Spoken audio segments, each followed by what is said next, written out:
Buenas tardes, bienvenidos a este programa que hemos dado en titular, sí, El Transformador, en donde tiene una consecutividad en relación al programa anterior, que es Cultura Energética. Porque en El Transformador hablamos de energía también, desde el punto de vista de que todos somos energía. Y hablamos de que todos somos electrodependientes. Y hablamos de que el ser humano es energía. Si uno es energía, el otro es energía. Entonces lo que circula es la energía.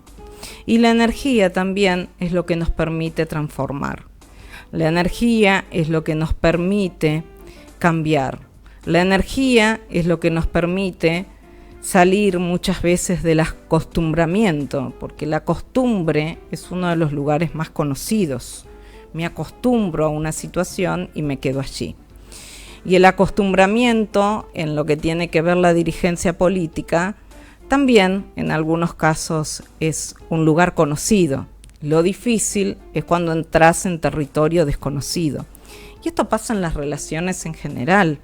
Lo desconocido o lo nuevo es lo que te genera el famoso miedo a la pérdida o miedo al ataque. Es lo nuevo. Entonces es donde se hacen presentes estos dos miedos que no paralizan, pueden llegar a paralizar, pero que en muchos casos lo que impiden es la transformación, porque la transformación viene de allí, de esos saltos cualitativos que te puede llegar a brindar la experiencia. Y también el salir de las zonas de confort, eso es la costumbre. Muchas veces había un tema que era de Cacho Castaña por esa puta costumbre. Y una vez un gran cineasta me dijo, también puede haber una hermosa costumbre. Y eso es como para analizarlo, ¿no? Aquella que es una puta costumbre y aquella que puede llegar a ser una hermosa costumbre.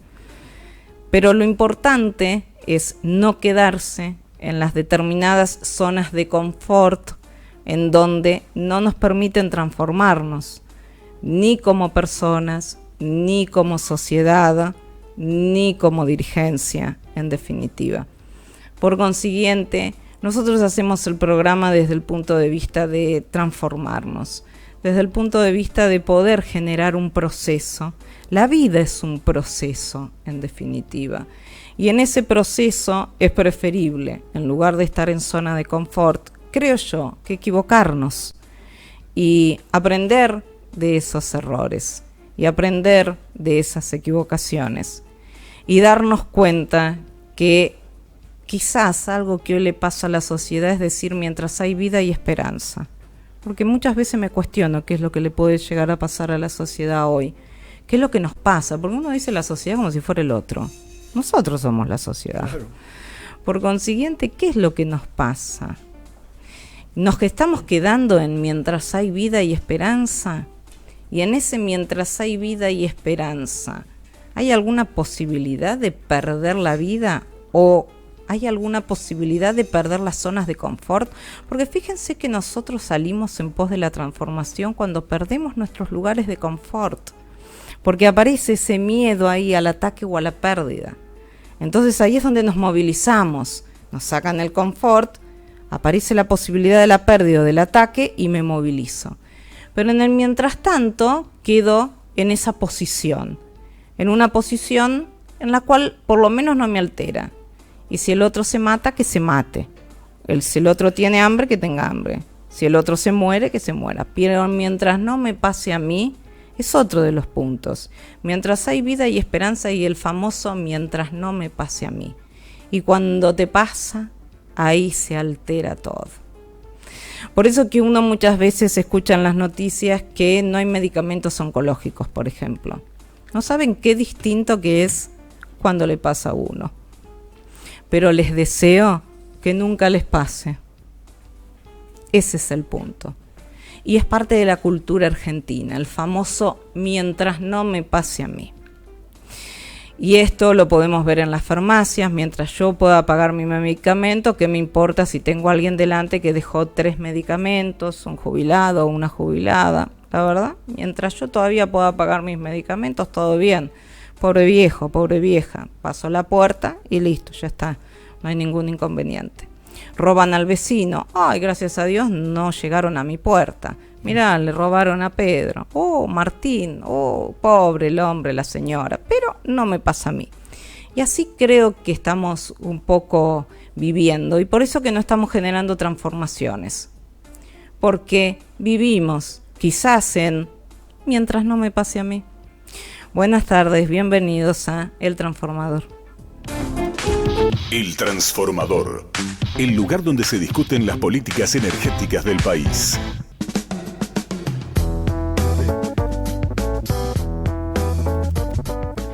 Y aquí estamos, en el dial en FM 94.9. Allí, en la 94.9, estamos encendidos con gran cobertura en Capital, en zona norte, en zona sur, en zona este en gran parte. Y también estar contigo a través de un formato streaming, que significa que ingresás a www.fmradiocristal.com.ar y allí podés visualizarnos, es decir, nos podés ver. Podés también ingresar a nuestra radio, porque allí también le podés colocar play al formato radio. Podés ingresar a nuestro portal de noticias, podés ingresar a nuestras redes.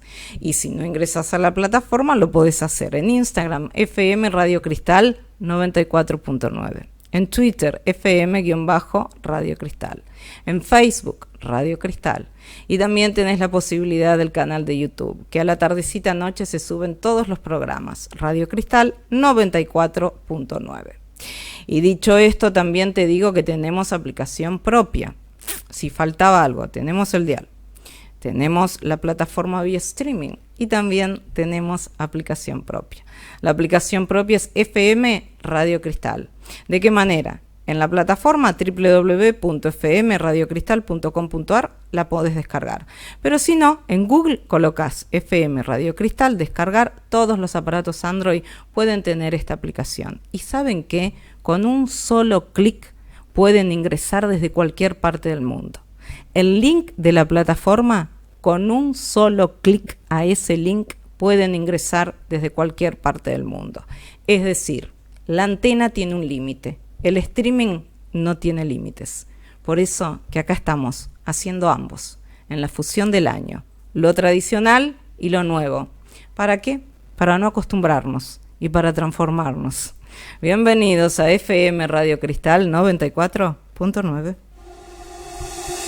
Un recorrido por la información de la energía del país en El Transformador.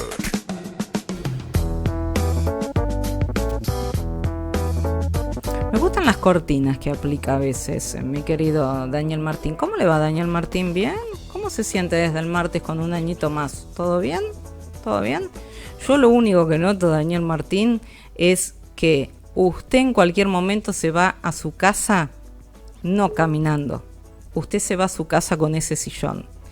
Yo quiero decirles que hemos colocado mobiliario, ¿no? Ya se van a dar cuenta en las sillas, después colocamos un lugar televisivo. Pero si vos lo ves a Daniel Martín en ese sillón, parece El Padrino o Al Capone, una cosa así. Es el sillón y él, un solo corazón. Llega otra que Julia Roberts, mujer bonita que la pasaron este domingo. No, el sillón bonito es acá. El sillón bonito. Vos lo único que te das cuenta en él es eso. Es más, está sentado y agradezco que no lo compramos reclinable, porque si no se nos quedaba a dormir en la radio. Yo lo hablé con la mujer, con Ale, porque si no. Y ayer hablando con la señora, con Ale, le digo, en cualquier momento llévatelo con el sillón, bajen las escaleras, todo con el sillón y ya está él allí presente. Daniel Martín, que es quien ha cumplido los años esta semana. ¿Cuántos cumpliste, Dani? ¿Cuántos años cumpliste vos? ¿48 dijiste? 48. Muy bien. Te echo mierda. No, por favor, qué bien que está Daniel, hermoso. 48 años, mira, y esa cara. Tenés la misma cara de siempre. Vos en Formol, yo te conozco como hace no sé cuántos años. Debería tener 28 cuando más o menos. Te conocí y tenés la misma cara, el mismo Formol. Vos lo ves en la calle y decís, es Daniel Martín. ¡Ay, qué horrible! Es increíble. Pasan los años, la misma carita. Mira, qué bárbaro. Dicho esto, Decimos que es el mismo Daniel Martín en sus 48 años, pero con algo más interesante, que se ha transformado.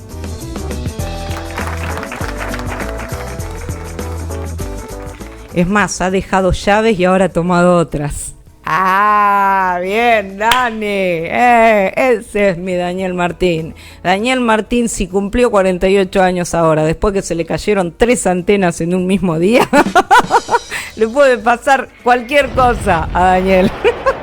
Y no saben en el mientras tanto, no saben todo lo que ha acontecido. Por eso que la vida hace que nos transformemos y que después venga lo bueno y venga lo nuevo y venga lo que verdaderamente hace que nos tengamos que ir de determinadas zonas de confort para poder generar lo nuevo. Y generamos 80 metros de Durlock verde, una cosa extraordinaria. Y ahora llega el momento del protagonista, de mi co-conductor. Estamos hablando de presidente de Fundación Excelencia, una excelencia en energía, una excelencia en educación. Estamos con Ricardo Nin. Ahí va, aplausos. Muchas gracias, bella dama. ¿Cómo está Richard? Usted? Bien. Bien, escuchándola a usted. A veces en ese intercambio que se da entre estas dos personas que, bueno, los dos son maravillosos, tanto Daniel como Ale. Y lo que admiro mucho Mejor que Daniel no tiene micrófono porque si no sería terrible. Bueno, pero sí quiero decir algo que lo resalto y que a mí me gusta mucho, porque lo aplico también con mi equipo de trabajo, que son un equipo en serio. Se conocen, se miran y ya comprenden qué es lo que está pasando, qué es lo que tienen que cambiar. Por eso hace unos programas atrás dije, a ustedes no los va a parar nadie. Y cada vez me convenzo más. Bueno, escuchando cuando hablábamos de la transformación, escuchaba con mucha atención, recordaba este programa en sus inicios, y el eje de la transformación. A veces el eje de la transformación, Ale, vos no estás en una zona de confort, ¿no? Y tenés que generar un eje de transformación también. No solo aquellos que están en una zona de confort no tienen valor para asumir una transformación. Aquellos que tienen necesidades, a veces quisieran o sienten en su interior fuerza para querer generar un eje de transformación y no pueden por la misma necesidad.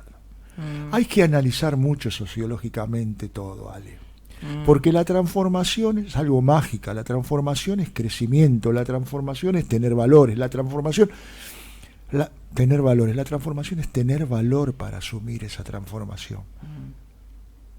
Y a veces yo lo apunté directamente a la dirigencia política. A ver, voy a empezar a decir cómo son las cosas porque a veces uno trata de ser suave. La dirigencia política en muchos aspectos está en una zona de confort y no sale. Claro. Quienes generaron transformación en este año, ¿quiénes generaron las mayores transformaciones? La universidad. ¿Por qué? Porque se marchó y porque se marchó conjuntamente. Eso es una transformación.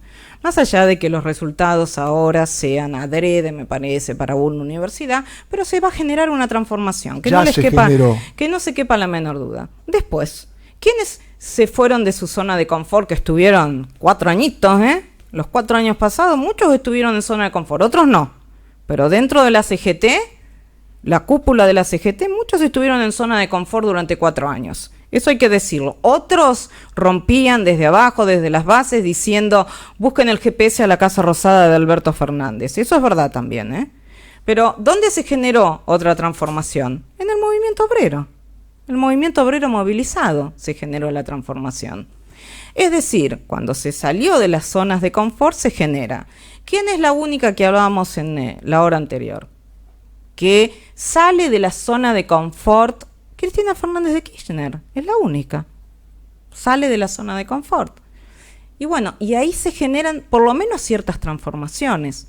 Y a nivel de la sociedad también.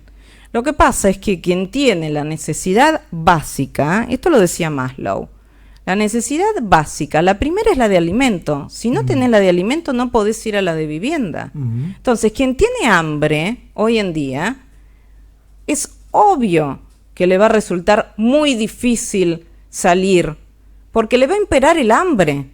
Pero hay gente que no tiene hambre y sin embargo no le importa el que está al lado.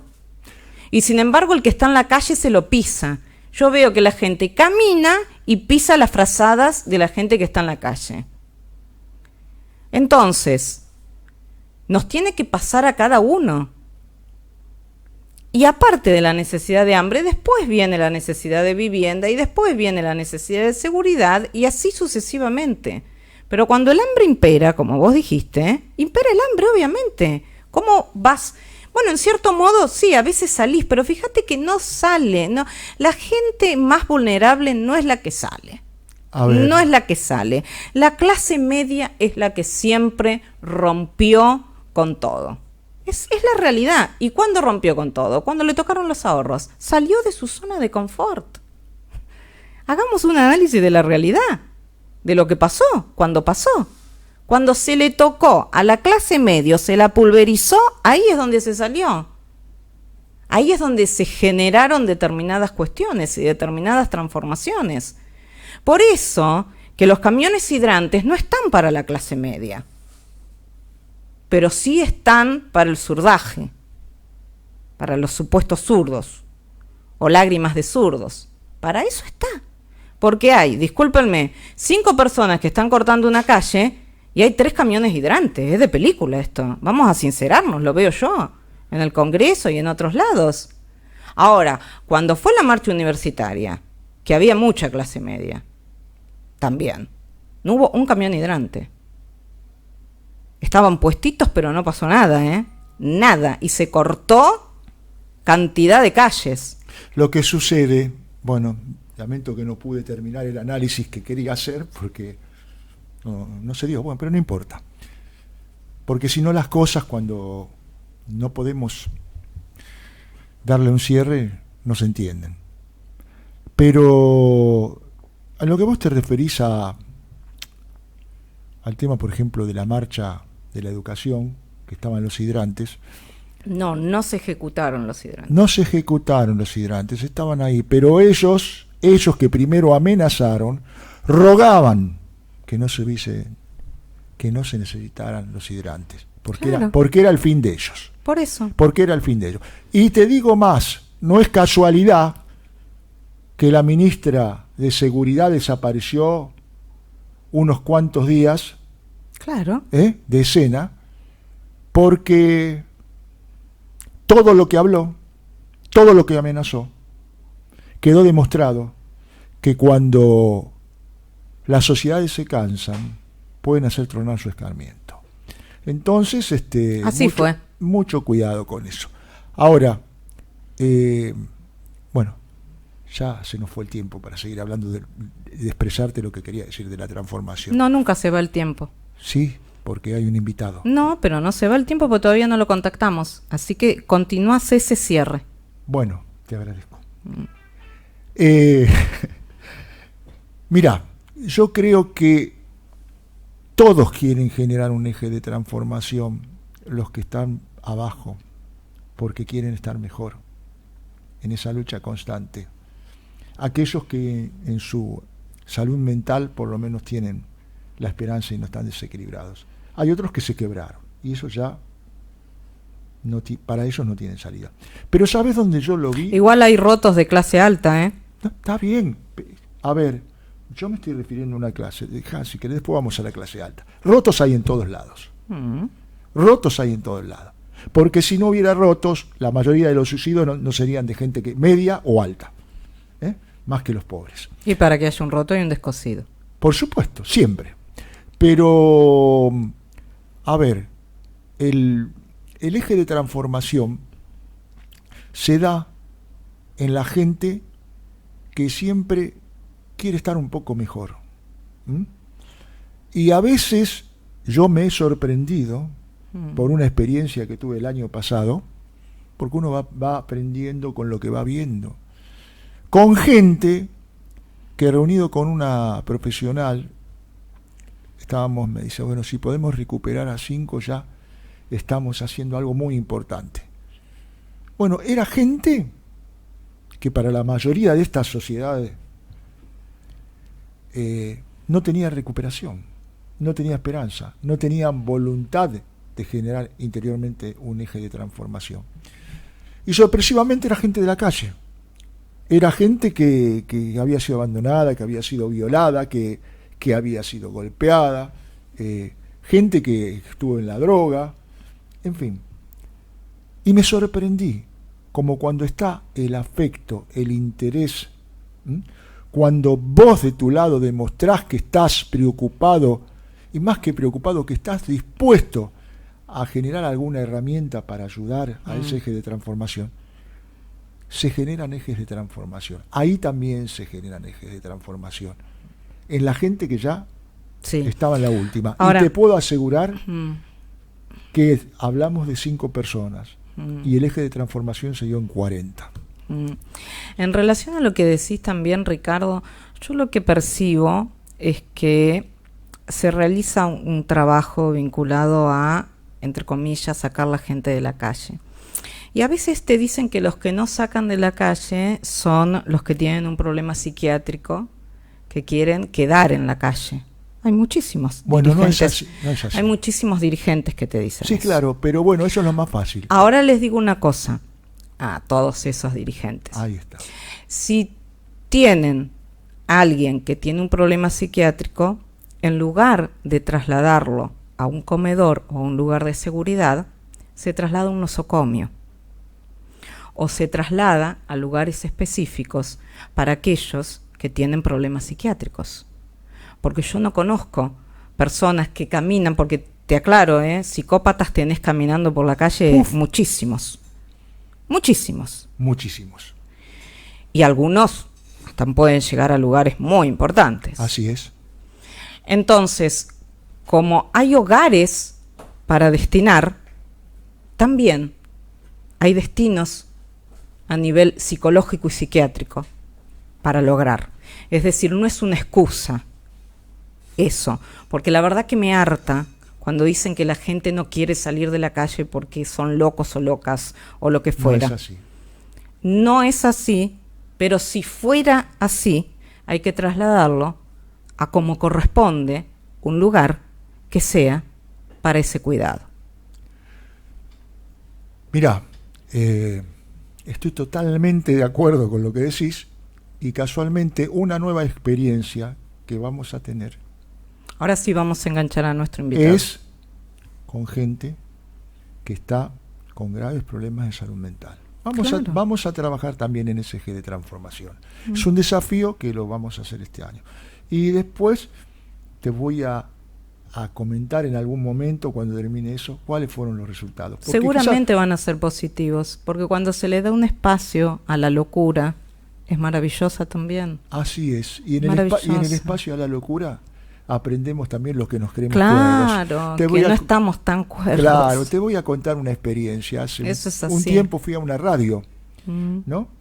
A hablar de cómo podían generarse distintos tipos de oficios. Bueno, ¿sabes cómo se llamaba la radio? La radio Colifata. Claro. Y es la radio del hospital. Entonces, atención, que a veces los que queremos estar muy cuerdos somos los más enfermos. Exacto. Y somos los que no queremos la transformación. Y somos que cuando aparece el eje de la transformación nos escapamos. Ahí está. Esa es la zona de confort. Bueno, ¿viste? Nos quedamos ahí.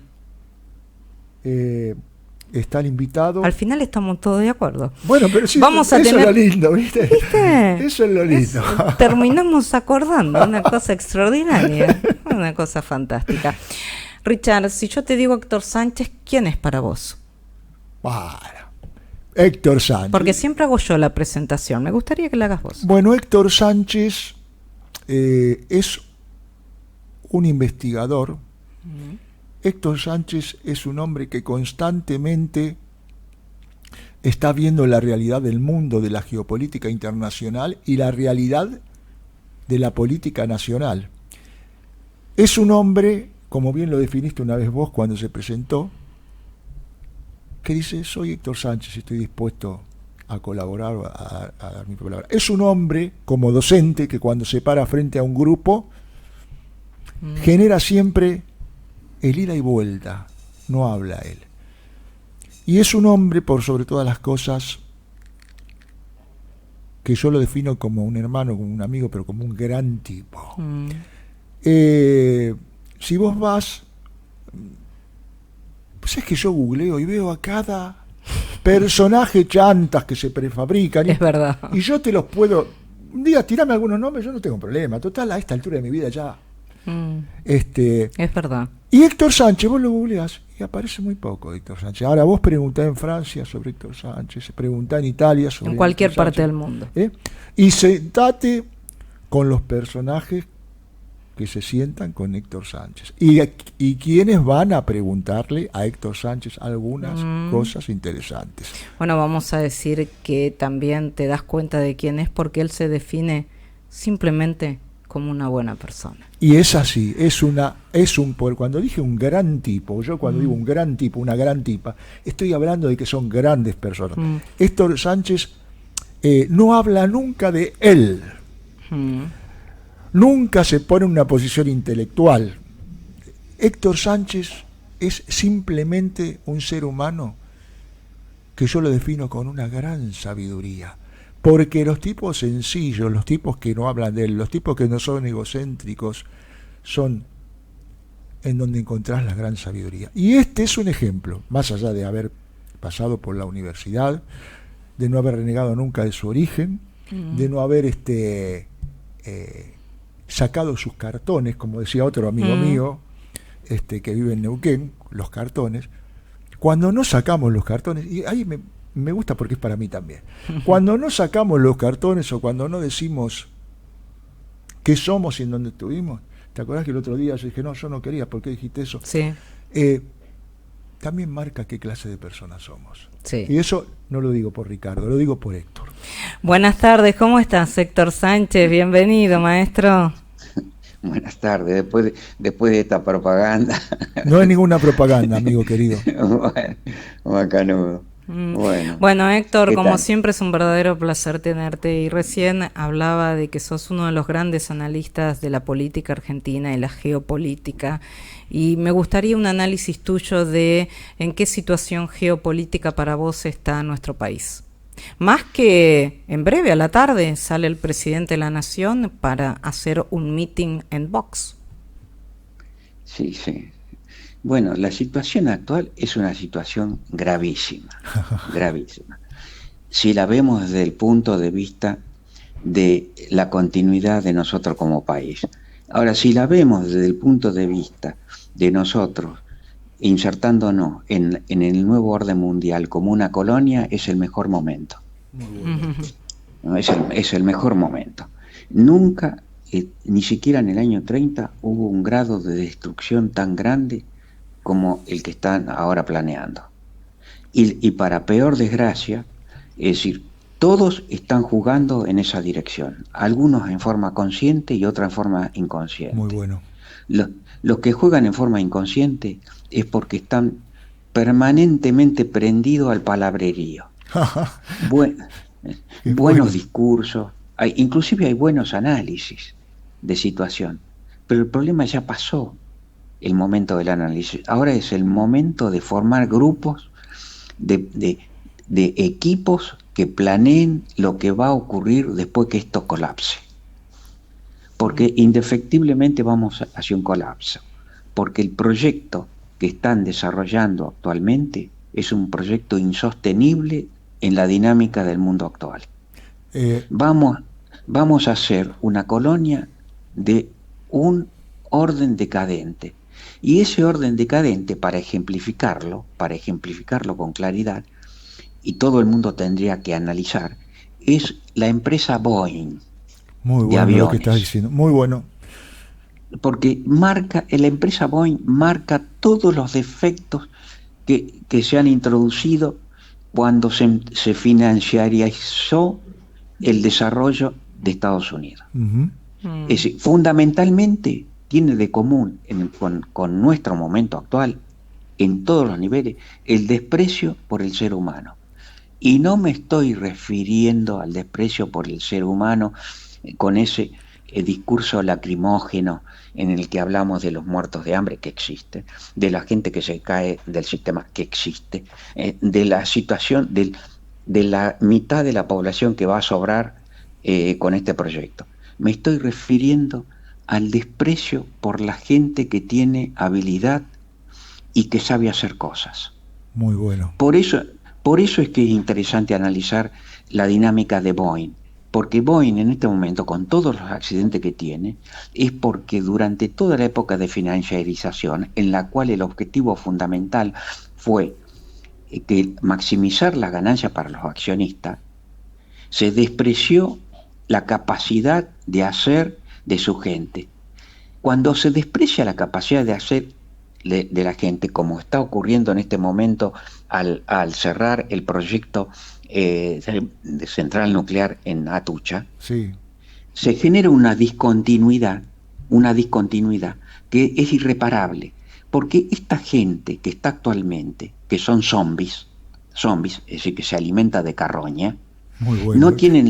no tienen la menor idea de lo que es la formación de gente. Creen que la formación de gente es pasar por el sistema educativo. Por eso se habla del sistema educativo. El sistema educativo es una punta. Fundamentalmente, la gente se forma, después de haber adquirido un cierto bagaje, se forma en el trabajo. Cuando uno discontinúa un trabajo, como ocurrió acá durante 10 años, reparar esa capacidad de hacer cuesta mucho más que 10 años. Por supuesto. Te quiero decir algo, Héctor, discúlpame, sí, porque cuando estoy con vos siempre empieza ir y vuelta y me entusiasmo.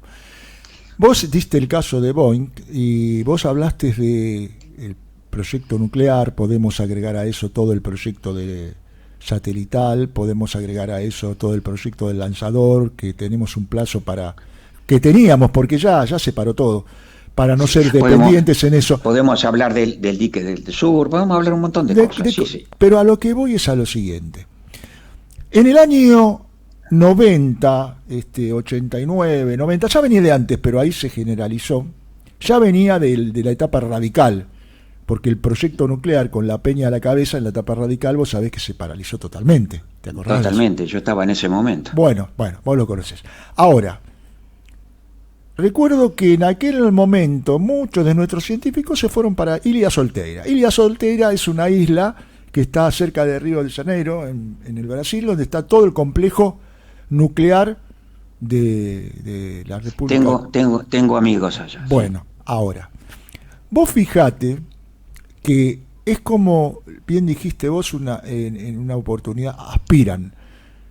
Todo esto que está pasando acá ahora yo recuerdo una anécdota que una vez se la conté a Alejandra, que era que estando en el sur, estaba en Bariloche en ese momento trabajando allá en un proyecto, había a mi lado un científico, un ingeniero del INVAP, que experimentó un nuevo método de transporte que era esencialmente para los países desérticos. Bueno, le decíamos el tren bala eso. Y estaba sentado conmigo ahí y dice, ves, mira, yo tengo el pasaporte aquí y estoy dispuesto a irme cuando me llamen. Estamos en la misma situación.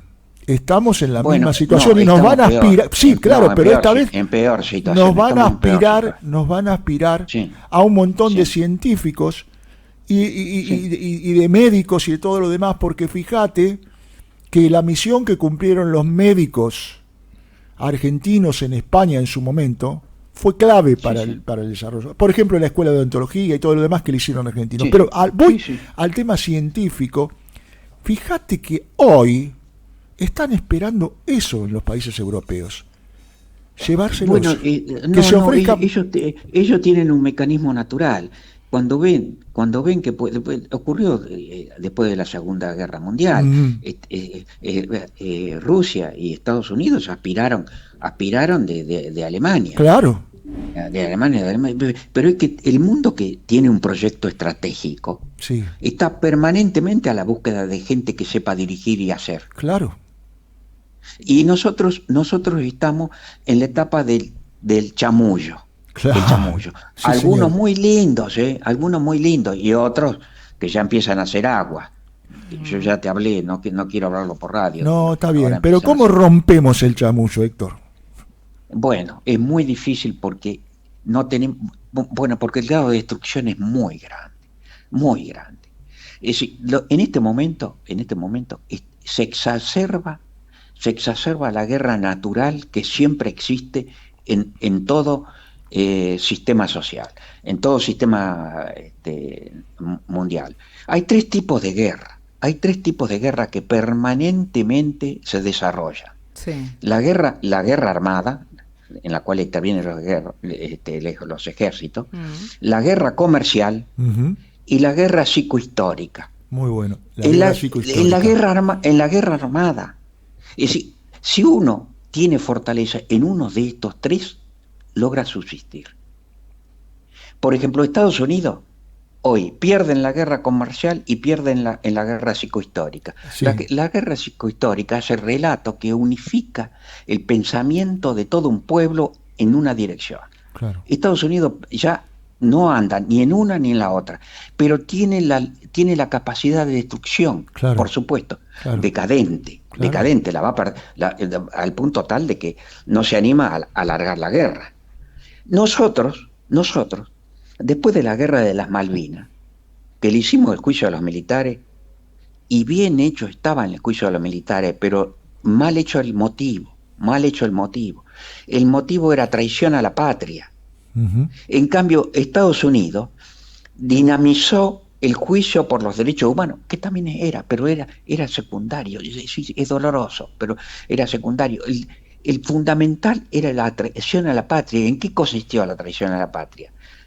Que fueron embaucados por Estados Unidos en toda su formación y lo mandaron a una guerra en la cual se estuvo a punto de ganar, pero al último momento lo frenaron de afuera. Claro.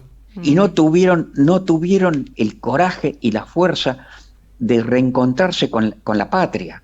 Entonces el juicio tendría que haber sido por traición a la patria, pero después reconstruir el ejército, pero que lo que buscaba el exterior es que no tuviéramos ningún resto de Fuerza Armada. Se rompió las Fuerzas Armadas, Héctor, hoy no tienen, sí, además se rompió la industria. La industria, no se puede hacer una guerra si no se tiene una industria. Vos sabés, sí. ya te doy, Ricardo, vos sabés que es increíble porque en la entrevista que tuvimos con José Pepe Batela, dijo que justamente lo que se podía llegar a venir era un juicio por traición a la patria. Justamente a eso apuntó, a que se iba a poder llegar a terminar en eso. Y ahora cuando vos me lo colocás, Héctor, desde otro ángulo, están un poco en alta coincidencia en este aspecto. Sí, Ricardo. No, no cabe ninguna duda lo que Héctor habló. Estamos totalmente de acuerdo. Se podía haber ganado. El tema es que si se ganaba, los mismos que dirigieron todo esto, que eran hombres que respondían al patrón natural, que era el imperio, iban a ser destruidos por el imperio. No voy a dar nombres, pero yo tuve mucha relación con alguien que tuvo una responsabilidad muy grande en ese momento, y en algún momento, en algún tiempito después de que finalizó la guerra de Malvinas, estaba en Campo de Mayo él, y yo conocí al general Vernon Walter porque lo iba a visitar. Vernon Walter, ¿ok? Sí. ¿Qué te quiero decir con esto? ¿Qué hicieron los que le dijeron de afuera? Paren esto. Ahora fíjate, los que verdaderamente, los hombres en la historia del mundo, que verdaderamente lucharon y dijeron voy por todo, me di cuenta que había sido engañado, se quedaron y se inmolaron. O si no se inmolaron, los ejecutaron después. Dejando de lado las ideas, la metodología. Saddam Hussein se quedó. Y le dijeron, Sí, sí. usted se puede ir, si quiere se va y no hay ningún inconveniente, como le dicen a todos. Sí, sí. Se quedó. Bueno, Terminó la también horca. el caso de Libia. También el caso de Libia. Gaddafi se quedó, se inmoló. Claro. Porque bueno, estaban en la otra visión de la vida, no en esta que bien especificaste vos, que era la de, en última siempre respondo al patrón natural, ¿no? La pregunta es, Héctor, la pregunta es ahora, viendo, a ver, porque yo creo que hay una relación muy grande entre lo que decía Ale, entre lo que vos también estabas expresando, el juicio político, el traición a la patria, bueno, si hablamos de traición a la patria, ¿sabes cuántos juicios se van a tener que hacer acá? Infinitos. Tenemos que tener... Sí, pero por lo menos si hiciera uno, por lo menos se alertaría para los otros que vienen. Perfecto. Claro. Bueno, la pregunta es, en este momento geopolítico que está viviendo el mundo, ¿sí? Sí. Europa. Sí. Voy a darte mi punto de vista y quiero saber si estoy en algo cerca de la realidad o totalmente no es así. Sí. Yo creo que Europa está siendo la víctima más grande de todo el proceso que vino después de la invasión a Ucrania por parte de los rusos. Bueno, porque hablemos de Europa. Sí. Es decir, lo primero que revienta, vamos a decirlo así, a pesar de que es muy fuerte, es la periferia. Sí. No, es la periferia. Sí. Nosotros somos la periferia. Sí. Y después el avance de la caída de sistémica va por los distintos, que se va acercando al núcleo. Claro. Bueno, Europa fue un invento sin soberanía. Veamos claramente. ¿Qué dije? Que hay que estar preparado para 3 tipos de lucha: la lucha armada, la lucha comercial y la lucha psicohistórica. Sí. De la psicohistórica es lo que da ánimo a la gente, que unifica el pensar. Es decir, Europa es un conglomerado pegado con moco. No hay una... Buena definición. No hay un relato que unifique a toda Europa.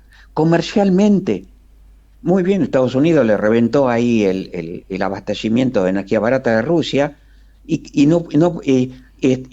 el gran motor que era Alemania, su industria empieza a volar hacia lugares mejores. Sí, ya voló. Y en cuanto a su capacidad armada, recién Estados Unidos le está diciendo armen un ejército, pero un ejército es lo mismo que la construcción de las centrales nucleares, no se arma en una semana. Claro. Pero no en el armamento, que tampoco tienen capacidad industrial para generar armamento para una guerra, sino en la capacidad humana. Rusia en este momento, recién está ajustando sus fuerzas armadas y aprendiendo y generándola, no aprendiendo, porque son creativos, por eso van ganando la guerra, generando la capacidad para la guerra que viene. Claro. Y además, fíjese otra cosa importante, la capacidad comercial, para tener capacidad comercial, vos tenés que tener capacidad financiera, y nosotros, ¿cómo vendimos nuestra capacidad financiera? Lo tuvimos al grandísimo Macri, que nos endeudó por 100 años. Es decir, que capacidad financiera para fundamentar la lucha comercial no la tenemos. La Armada no la tenemos, y el relato es mirar al 45. Sí. Por supuesto que el 45 es una referencia de un intento de política nacional, pero ni estamos con Braden, ni estamos con una potencia en ascenso. Entonces, y ahora nos enganchamos, igual que no sabe cómo diablo hacer Europa va hacia la degradación, porque tiene que liberarse de Estados Unidos y no lo puede hacer. No lo puede hacer, efectivamente, totalmente de acuerdo. Bueno, vos fíjate, mataron a bueno, no lo mataron, es decir, le metieron 3 tiros a este muchacho. Sí, el atentado en Eslovaquia. El atentado. Y ustedes saben de qué línea era. Claro. Clarifícalo para los oyentes. Claro, era anti-imperio. Claro. Claro. Antiimperio. Entonces uno se da cuenta que este es el método anglosajón. Ahora, Héctor, para Eso, finalizar, porque sí. ya tenemos que finalizar. Sí. Si yo te preguntara cuál es la cuarta guerra que se está librando, ¿cuál sería para vos? No, en este momento estamos en primer lugar, en nuestro país, estamos en una guerra de devastación. Bien. Y nosotros vamos a pasar a ser, en primera instancia, abastecedores del ejército norteamericano o del poder financiero. De eso vamos a pasar, pero vamos a pasar a ser abastecedores, no con nuestras empresas. No con nuestras empresas, porque eso, si fueran nuestras empresas, es una cuestión estratégica, fenómeno. Yo abastezco a uno, abastezco al otro. Ahí lo estaba escuchando a alguien que no lo voy a nombrar, pero ustedes van a saber, hablando en contra de China. Sí. Que China aquí, que si China entra acá, nos va a dejar sin industria. Pero China, Rusia, la India, Vietnam, cualquiera que entre acá nos va a dejar sin industria, porque no tenemos clase dirigente que pueda negociar con ellos. Héctor, ha sido como siempre un placer, desde siempre, ¿eh? Un cariño muy grande, maestro. Gracias, Héctor Sánchez. Chau, amigo. Bacano. Gracias por Chao. estar. Cuídate No, mucho. gracias a ustedes. Y yo quiero decirles que se queden, porque ahora viene Educar con el Corazón. Y estaba leyendo, porque ya María Luz Nin me mandó el Consejo Interuniversitario Nacional, el CIN, que había hablado Ricardo en el inicio del programa de cultura energética, ya inició un comunicado. Así que quédate, porque tengo en mis manos el comunicado del CIN, el Consejo Interuniversitario Nacional, y lo vamos a estar hablando ahora. Me parece muy interesante, y eso de romper, no se va a romper nada, como yo les dije, y van a permanecer, por el contrario, en lucha y movilización, todos unidos al respecto. Así que ya se viene lo mejor de lo mejor que viene, que es Educar con el Corazón, en donde también vamos a tener entrevistados de lujo y vamos a tener este comunicado que ya ha sido elevado a través de María Luz Nin. No te lo pierdas, que se viene un programazo. ¿Qué dijimos? Que confiáramos en los rectores. Lo dijimos en nuestro programa. Sí, ahora igualmente es distinto porque es un hecho. Gracias, María Bueno. Luz. Sos una gran productora realmente. Lo voy a seguir rescatando. La información hasta último momento. Y ahora quédate, obviamente, con una número 1, con María Luz Nin, en Educar con el Corazón. Y nos encontramos mañana haciendo Cultura Energética de 14 a 15 nuevamente, y el próximo jueves de 15 a 16 haciendo El Transformador. Da paso a lo mejor de lo mejor usted. Bueno, me siento feliz. Sin lugar a Usted dudas. sabe que siempre le dije Siéntase feliz. cuál era mi orgullo. Su en hija esta vida. lo supera altamente. Exactamente. Y nos despedimos. Así es. Chao, gracias, los amamos.